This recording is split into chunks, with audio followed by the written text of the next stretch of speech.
Hi everyone, welcome back to my YouTube channel. This is Saja LAFU MANGAL EROMBA Sininga ATAOBA Siga Leire YENAM KHAJING BORA Siga Leire Tilau Degegi YENAM Adugagi Siga Chanam Khara Laure Ado ai Tharo se Chage Tovana Tharo se Hek Time Sung Sangdana Later Dugi Damaktaina Chabsing of the later do Matang desa request peer put a chani ado try to riaba aduna chaba hojarage wangang the vida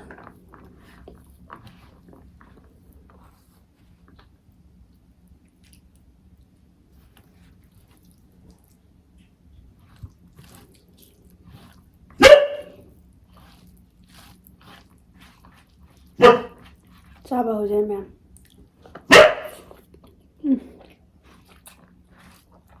How now? Bora.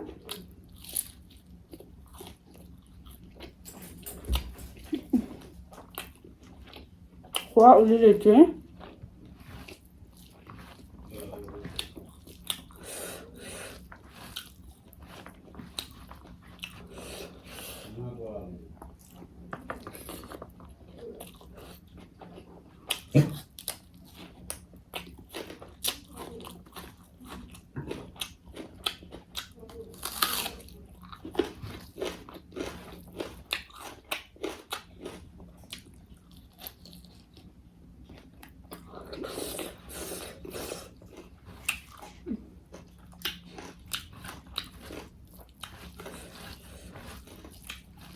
LAFU mayang bagadi no how na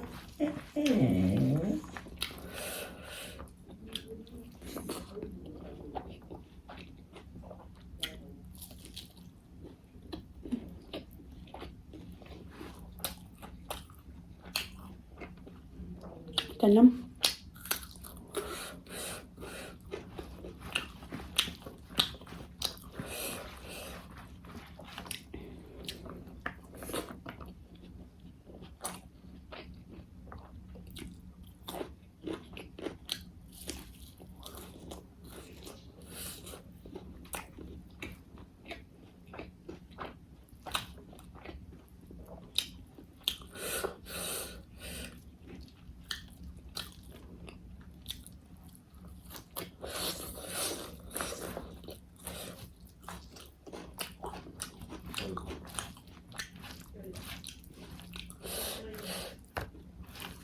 yeah.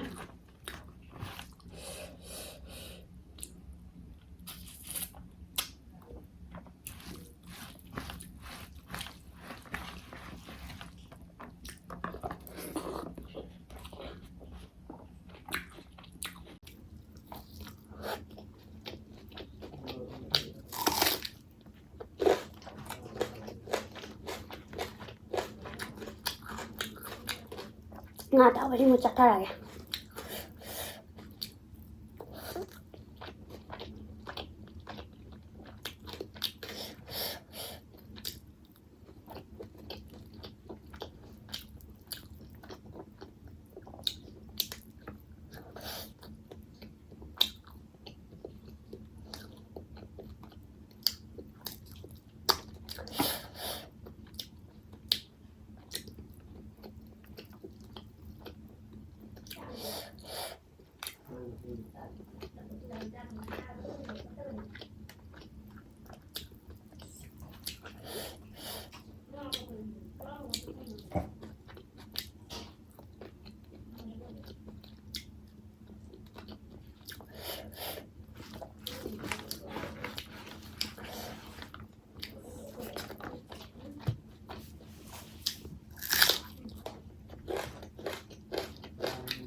ꯂꯩꯇ꯭ꯔꯦꯕ ꯍꯥꯎꯕꯅ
Hầu ra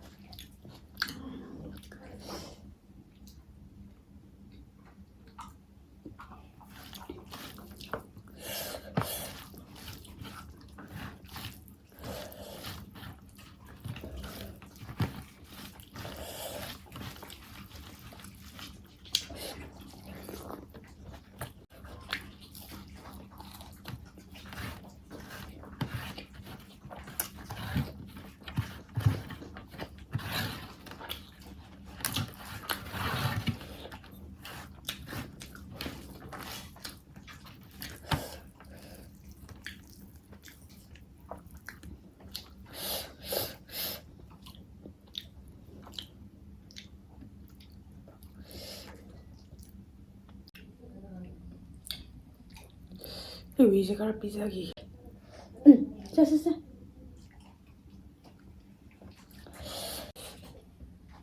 Tadi Mai sakit kejaran dengan tauhid mai.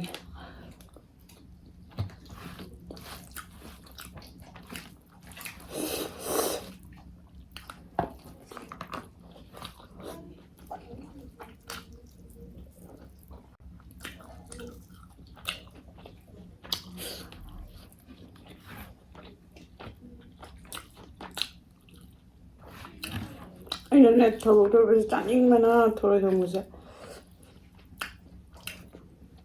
Bazaar से पटना तो इन्हें फंग दिया कुछ गुवाहाटी से दा लड़ फंगी से बेल बना दे फंग बा उधर चप्पल गम तो ना ले रहा है दूधी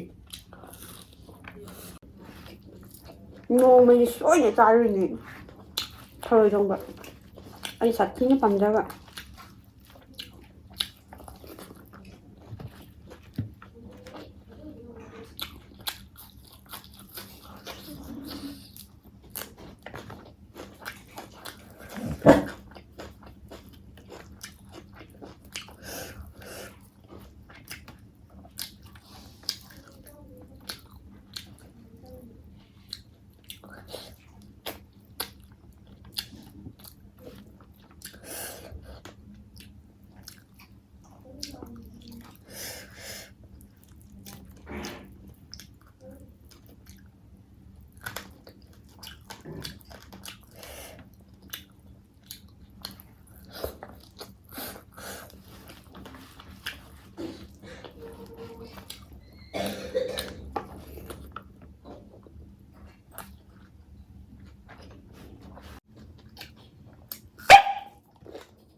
Jenam khajing bora hi lo ha.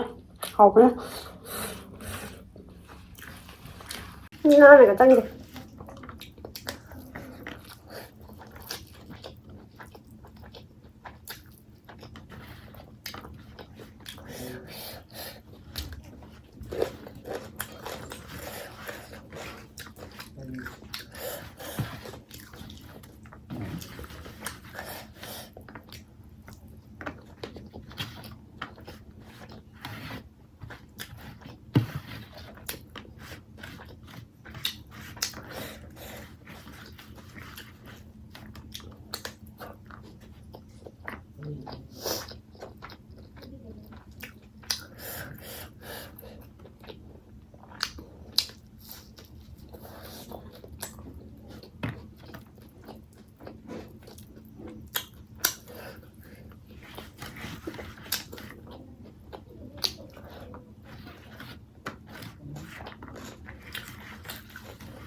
Nè bora nè, ở đây cái ngã tàu ở đây hiền nè, bora xin hiền hả?